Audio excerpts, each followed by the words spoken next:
Hi everyone, and welcome to another Thrive Conversation. We're collecting a series of conversations from the perspective of parents who have deaf children, and we're hoping that you are enjoying the insights and the experiences that we have to share. My name is Bianca, and I'm joined by Debbie. We are both the founders and co-chairs of Thrive, and we both are parents of deaf children.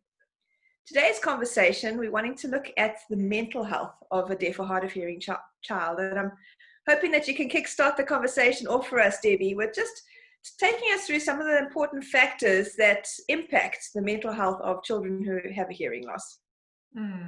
Yeah, thanks, Bianca. I think for both you and I, this is one of our sort of favorite conversations. And I think, what's really important to point out, just to get some perspective, is as we always say, the majority of people in this world are hearing. And all too often, they don't understand the needs of people who have different needs to what they have. So what ends up happening is that a deaf or hard of hearing person whose primary sort of sense might not be auditory, it might be, but in most cases it won't be, it'll be visual. And deaf or hard of hearing people do require accommodations. But all too often they don't receive those accommodations. So what ends up happening is that the deaf person, an adult or a child, ends up carrying this entire burden every day of their lives around, and they're always feeling under pressure. How do they accommodate themselves? How do they change themselves in order to fit into a world that doesn't accommodate them? So that entire burden gets put on the shoulders of the deaf or hard of hearing person. And that certainly comes with a huge amount of fatigue, a huge amount of exhaustion, and almost a constant state of high alert. So just to illustrate this, there's a fantastic YouTube video clip by somebody called R.T. McWilliams. And I think in the comments below, I'll put his name and a link to the clip. But he coined this term deaf anxiety, and it's something that I heard about a year ago. And really what this is talking to, it's talking to the uncertainty that a deaf person carries with them as to whether they will be able to meet the day-to-day challenges imposed on them through living in a hearing world. And one of the things he talks about is the fact that so often, and he's based in the States, when he leaves his house, he puts his earphones in. And really that's not for any reason except that he now has an excuse for not hearing what other people say. So he puts them in, and it's straight away a wall up to the rest of the world, because he's anxious that he might not be able to pick up on all the auditory cues that are required for him to look like he's fitting in.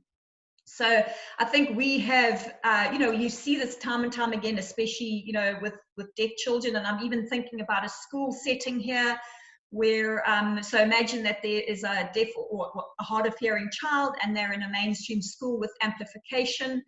They're having to work really hard every day to appear to be fitting in. So it would be things like, okay, did I hear that right? What happens if someone behind me talks and I don't hear them? Did somebody behind me talk? Why is everybody looking at me? What if people laugh at me? What if I pronounce things wrong? Why is everybody laughing? Trying to pick up on all the visual cues. Everybody's laughing. What is it? Why? I missed something. What did I miss? Why did I miss it? Is it important? And constantly having to deal with that, it puts you in such a state of high alert. And I think that certainly is a major factor that impacts the mental health and the stress of a deaf and hard of hearing child. And specifically for me, it's this concept of fitting in. And because really, what is fitting in? It's the exact opposite of belonging. So belonging says, all I have to do is be myself, and I belong here, I'm wanted here, I'm worthy of being here. Fitting in says, how do I change myself to appear to belong here. And there's a huge difference between those two in terms of how you feel in your body, in terms of your mindset, and in terms of the anxiety that you feel in that situation. So absolutely. You know, and then also just something else that I think is really worthy of mention here is the concept of isolation, because it is so much more likely for a deaf or hard of hearing child to feel isolated and be isolated. And that might be something that they impose on themselves because they are not, they don't feel comfortable in a situation, they don't feel like they belong. The anxiety that comes with fitting in is too much. And so they don't put themselves in social situations, they self-isolate a lot more often. And it certainly might be something that's imposed by society, excluding a deaf or hard of hearing child. And again, now imagine a situation where you have a child who doesn't have amplification, they are deaf and they use sign language as their primary or their only mode of communication. And imagine now that they're sitting at home in their community during this COVID time, they're not at school. And in that situation, it's quite likely that even their immediate family members are not fluent in sign language. They might not even have any sign language at all. And certainly members of the extended community wouldn't necessarily know sign language. So that child is now completely excluded for, you know, and even what's going on in the immediate family. And again, so there's a situation of isolation.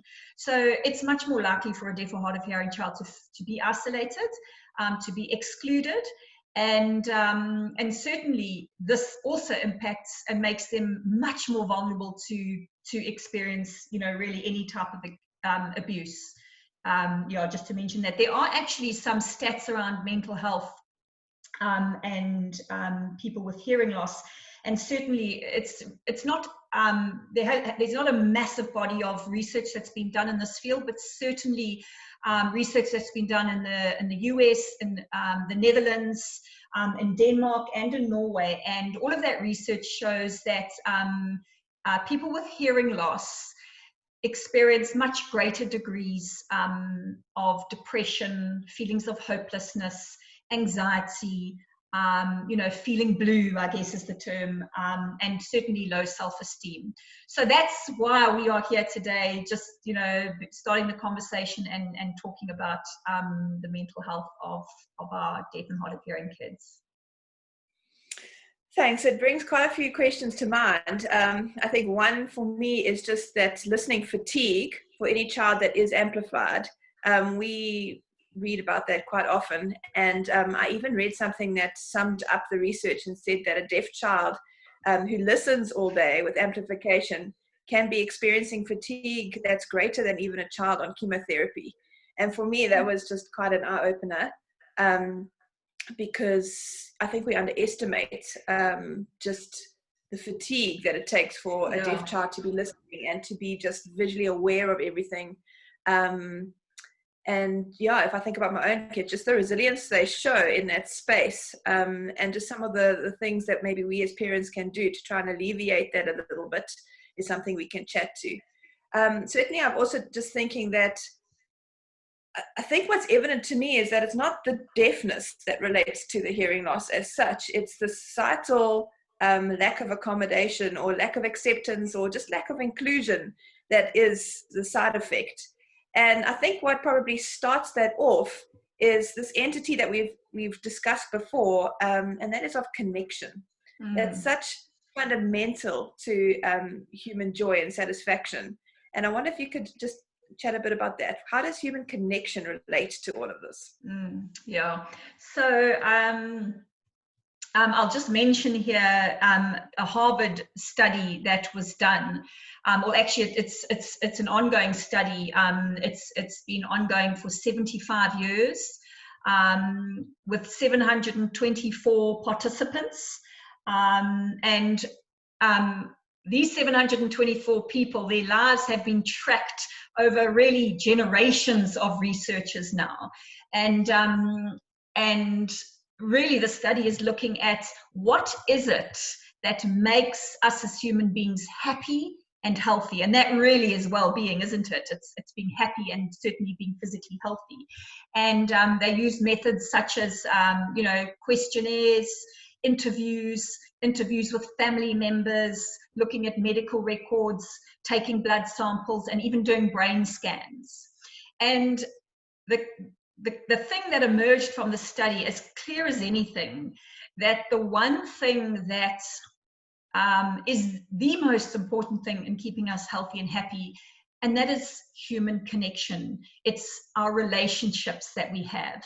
And they found that it wasn't necessarily the number of relationships, but it was the quality of relationships. So having one or two relationships where you are completely accepted, completely loved and feel joyful in that connection, protected, really has profound impacts on us as human beings.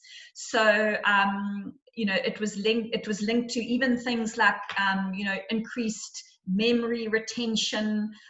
Certainly, it was found that having good relationships actually protects our brains.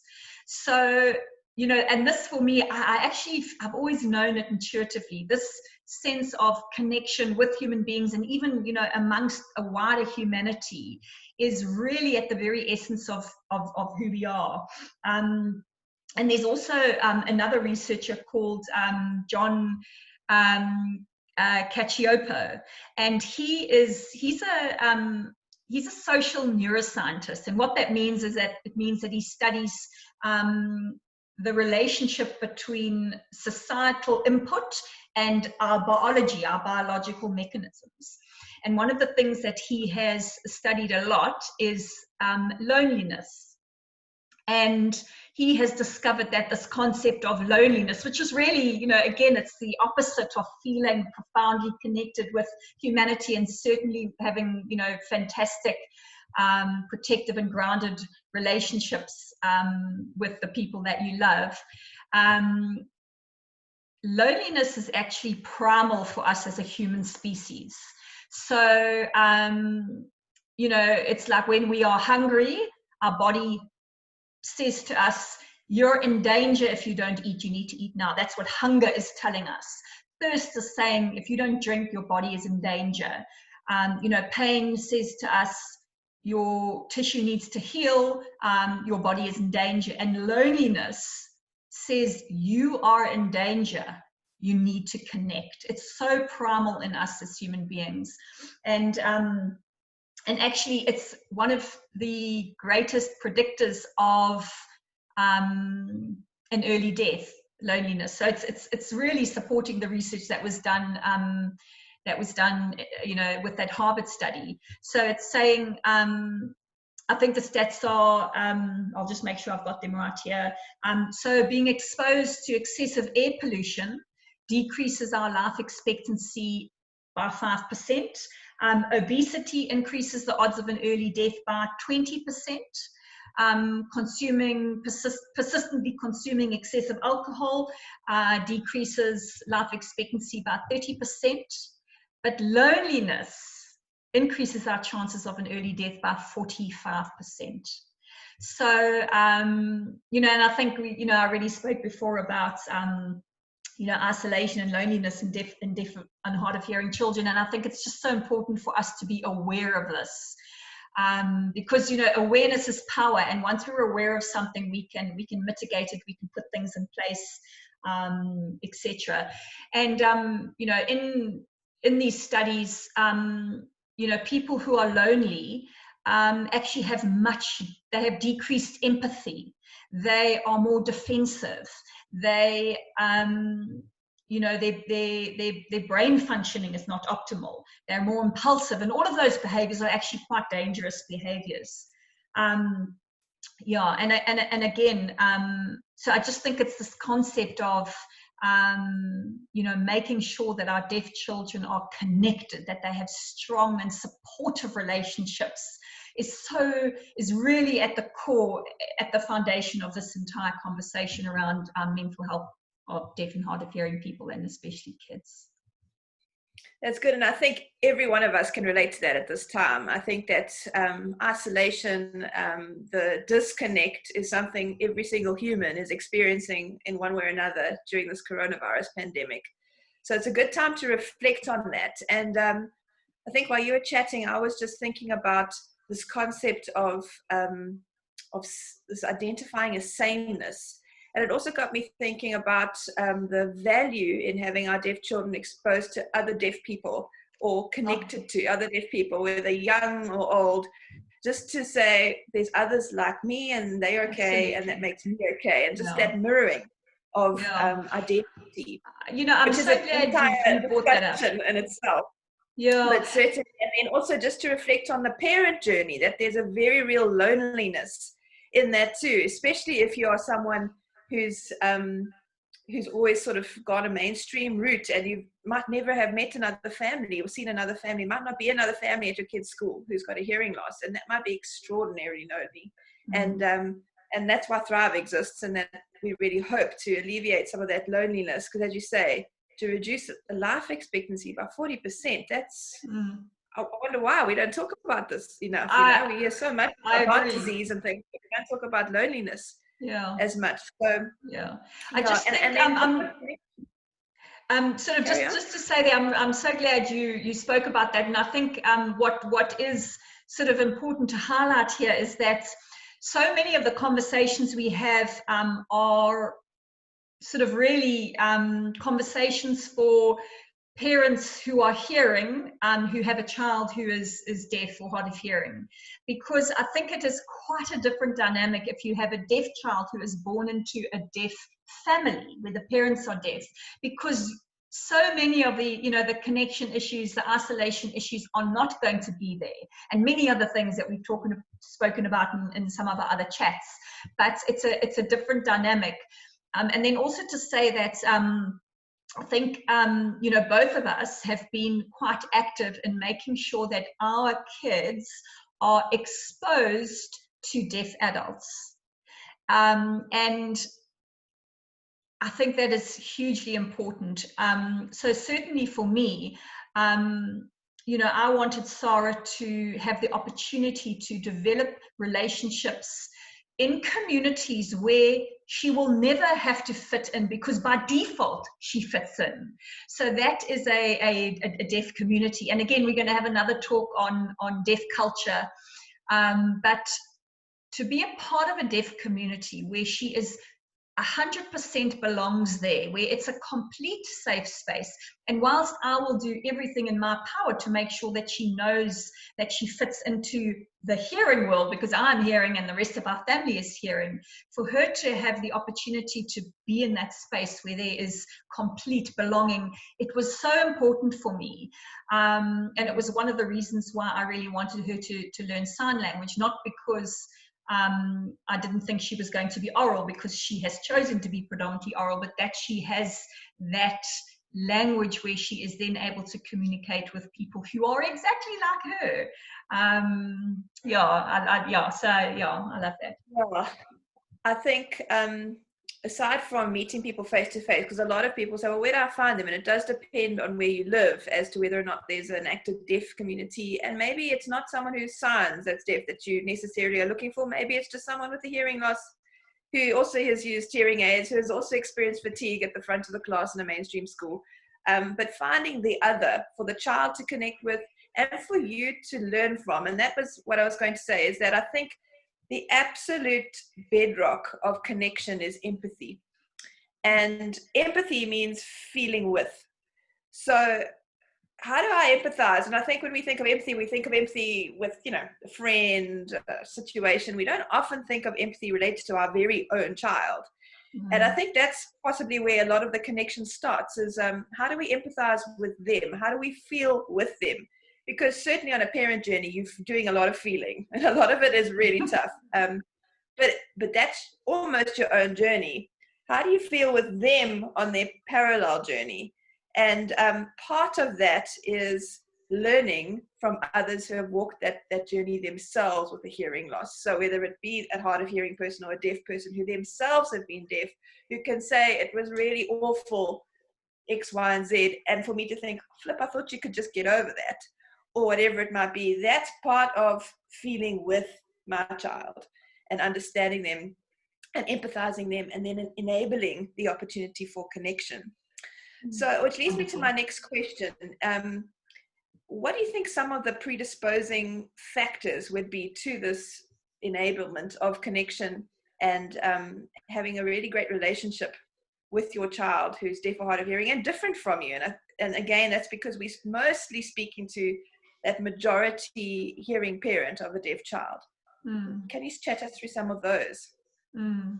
So I'll start by saying that, where this whole concept of connection starts is really with attachment.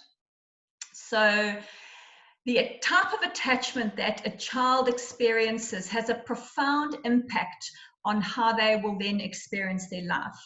And when we talk about attachment, I mean, it's kind of an ongoing thing, but it's certainly in the very early years, the first 1,000 days of life, and very specifically in the very, very early days, of a child's life, where if a child experiences a secure attachment, and a secure attachment basically means a relationship with a primary caregiver where they feel protected, where they feel connected, and where they feel secure.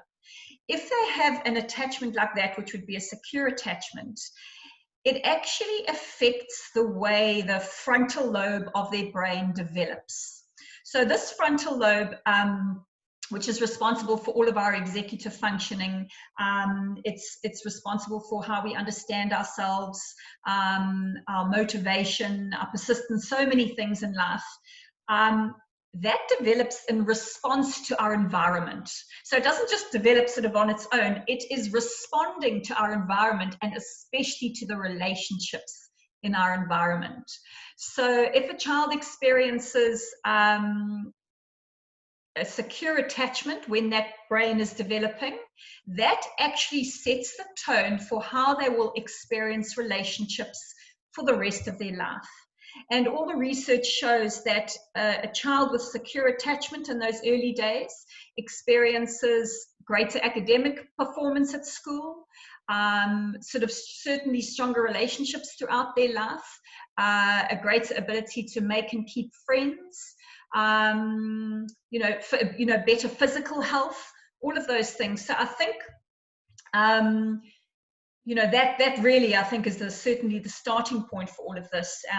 It's those attachments in those early years. And just to mention here that, again, because we know that deaf children are often born to hearing parents, I think for a lot of us, I know certainly for you and I, we didn't know that our children were deaf, hard of hearing. During the early years, it was only quite later on that we discovered. But if a child is diagnosed as having a hearing loss, quite early on in life, it can impact the mother's ability to bond with the child. This concept of secure attachment, where we say that, a child has its needs met consistently, certainly doesn't have to be 100% of the time, but it has to be, consistent and over again.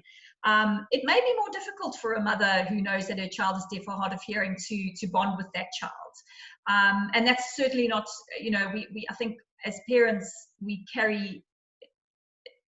as mothers, we carry huge guilt around with us anyway. As mothers of deaf and hard of hearing children, that burden seems very often to be even larger. So this conversation is certainly not to make anyone feel guilty if they didn't have a strong bond with their child. But really, it's just important to know that. And just something else, I think to mention in this space is that another one of my favorite researchers is Brene Brown. She's a social researcher, and she did a study on, the study was on connection again, and the study was on living wholeheartedly. And so what she discovered after analyzing thousands and thousands of pieces of data over, I think it was about 6 years, was that this concept of connection it actually has an inverse relationship with shame. So and really what shame is that it's the fear of disconnection. And really what that is, it's that feeling of being not enough. So she found that people who are able to live wholeheartedly, to have deep connections with people, are people that engage in the world from a place of worthiness. People that have the belief, and this is key, the belief that they are worthy of love and belonging. So it's the people who are able to wake up in the morning and say, whatever happens today, whatever I get done and whatever I don't get done, I am enough. And people who can go to bed at night and say, well, today wasn't perfect. Maybe I felt vulnerable, or I felt sad, or this happened or that happened, but I know that I'm worthy of love and belonging. That belief of love and belonging is actually the key thing that enables us as human beings to live a life of connection and to live a life of wholeheartedness. And so for me, when I mean, this theory of self-worth is, it's massive in the space of mental health. And when I discovered that I had a deaf child, and I think Sarah was already 2.5 at the time. So after I had my initial, quite short experience of grief and loss and feeling alone and all of that, really the thing that was at the forefront of my mind is, how do I bring up this child to know that she is worthy of the greatest love, that she is worthy of the greatest joy, of making the most fabulous friendships, of experiencing the deepest connection with other human beings and with all of life. How do I grow up to know that she is worthy of that in the context of a world that will not value her as much as a hearing child? That was the key for me. So, because really, the reality is that deaf children are not always valued. They're not always valued in society as much as a hearing child might be. The world is likely to send them messages, and they might be very subtle messages, but messages that they are broken, that they are impaired, that they would be worth more if they were hearing. And whilst you and I know in the depths of our being that is completely not true, but the world we live in can certainly send those cues to our children, and I was acutely aware of that. And it was just really the forefront for every step that I've taken since then, is how do I bring this child up in that context to know that she is worthy of the deepest love and belonging. And I think that's challenging with any child, but certainly with a deaf or hard of hearing child, it's it just has additional challenges. And I always think to myself, we had an experience with the very first audiologist, and it was quite an amazing experience. I mean, it was very, very difficult at the time, but it was really the first person that informed me that our child was deaf. And I could only say the energy with which he held us in that space. There was no sense of loss. There was no sense of impairment. There was no sense of brokenness. And I couldn't even tell you how he did it. I can only say I've written to him since to tell him how gifted he was in that time, that when that news was delivered to us. And that for me would be certainly a message to any professional that's listening here. A child who walks into your office, if you're a speech therapist or an audiologist or a school teacher, the energy with which you hold them in is critical, because it needs to be one of wholeness and not one of brokenness. And I just think, for me, this connection, these relationships, the isolation, the loneliness we talk about, it's so intricately linked in with this theory of worth. Yeah. I think something I also have tried to do, aside from having face-to-face meetings with, having them engage in person with deaf people, is to actively look for deaf people. And we live in this most amazing time when we have access to the internet. So actively look for blogs or YouTube channels or stories about young deaf people out there who any typical person would want to be. So sometimes we call them role models, but for now I don't even want to use that term. But I'm just thinking of a young person that I've recently connected with, and with the girls, we will follow her and look at some of the stuff she's doing and have that connection with that, in my view, other, but for their sameness, and to basically just absolutely embrace her life alongside of her, as a way of modeling to them that enoughness that you've just mentioned. And I think that is so critical, and it makes me think that this issue of mental health is seriously not just the child's journey, it's also the parents.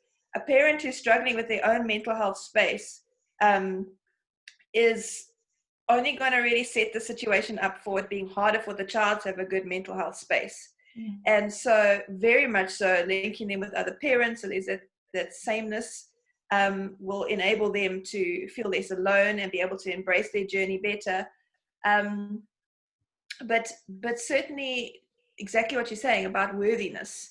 I think it's absolutely core and critical to this whole thing. If a parent is feeling alone and is witnessing their child being viewed as less than, that grief cycle just loops again and Absolutely. again and again. And hold this heartbreak for total injustice.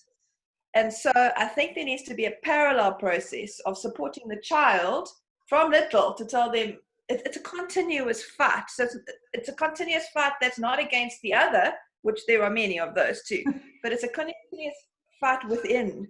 I'm saying you are more than enough. You are worthy. And then it's a fight within myself to say, I know the world sees them as different, but I need to keep myself strong too. And I think that duality of this journey, which we see in so many different themes that we will discuss, is extremely pertinent to this issue of mental health. Absolutely. And I think something just for those of us who are feeling, gosh, we've made so many mistakes, because I certainly feel like that all the time, is something I learned in psychology, which was this entity and this idea of rupture and repair. So when you mess up as a parent, that relationship ruptures for that moment. But repair is very real, and repair is repairs. Repair does that. And actually there's a statistic, and wait for it, because it is totally humbling and consoling. And that is that you only have to get it right. You only have to do a good job. I think we should aspire to more, but we only have to do a good job 30% of the time to end up with a good relationship with the kid. So that does, while I try all the time to do a good job, but I make mistakes all the time at the same time. I think knowing that it's only actually 30%, 1 in 3 opportunities you've got to get right. Yeah, that's very comforting. Because I think, I also, we are, none of us are perfect. And I certainly feel every day, things happen that I know that I got it wrong. And I also think the amazing gift of having a deaf child, which has really forced us into this space where we've had to think about these things, which it's completely relevant to any child, absolutely. It's just that we've really had to zone in and think a little bit harder because we have a deaf or hard of hearing child. Again, there's treasure, absolute treasure in that. And I think we didn't want to make this session too long. But certainly, I'd love to do part 2 where we can really delve into the what are the remedies? What can we do to increase self-worth, to bring about greater and stronger connections. And there's so many things that we can do in that space of repair. And it would be lovely next time in fact, the next talk we do straight after this, we can delve into all of those practical things that we can do in the home. And I love that you mentioned one already, talking about connecting with and following a successful deaf person who your kids see as hugely worthy, and then they see that they are the same, so they make that connection. And isn't that modeling an incredible way of building self-worth in our kids and holding them as capable? I love that. I agree completely. And I think, so let's say for next time, when we take part 2, what we're going to look at are some of the remedies, some of the strategies to build a space of mental health for both your child and yourself. But also, that's very cliched, but very real, saying that says it takes a village. But also, how do we enable the village to do similarly? Because it's not just in our nuclear family, but I need my neighbor, I need my child's bestie, I need other people who's otherwise wouldn't have had their lives impacted by hearing loss to be a champion for worth in this space. So that it's also that child thinking that this deaf adult is amazing. And together that sort of changes the culture of the space. And this so is just... because next time we will be doing that. Wonderful. Yeah, I love this, because really it's a culture of change. To get to the very root of this, it's a societal change in culture that is essentially required. So, and we can all play our part in that. So yeah, wonderful. Thank you so much, Debbie. I love it when you speak your heart. Yeah, such a pleasure. It's always great to chat. Thanks. Bye, everyone.